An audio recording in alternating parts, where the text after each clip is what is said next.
این آدمان بشردوستان از ناحیه واسه می باشند. سالهای جوانی قرض شهروندی خود را نزد وطن در افغانستان ادا نمودند. بخشیده به 36 سالگی برورش قوای مسلح اتحاد شوروی از قلمرو دولت افغانستان امسال نیز چون سالهای گذشته به هم آمدند. با این مناسبت در همایش اشتراک ورزیده نزد نیم پیکره رستم خاللی همچون رمز احترام به فرزندان شجاع وطن گلچنبر گذاشتند.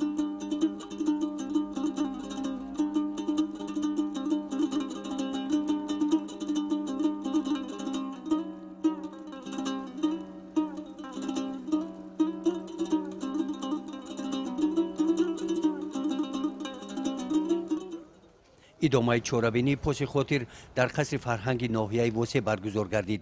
در این همایش جانشین رئیس ناحیه واسه سردار تشکیلات بشردوستان منطقه کلاب سیفالله اسماعیلوف و راهبر تشکیلات جمعیتی بشردوستان ناحیه واسه قاسم جان غنیف برآمد نمودند. سالهای 1976 1989 در قطار دیگر جوانان شوروی از ناحیه واسه زیاده از 200 نفر جوانان در دولت افغانستان خدمت وطن مادر را ادا نمودند. از اینها 4 نفرشان در این جنگ شهید گشتند. امروز تشکیلات جمعیتی بشردوستان در جامعه فعال بوده، سهم آنها در سمت تربیت وطندوستی نوجوانان و جوانان کلان می باشد. قید گردید در این چاره‌بینی.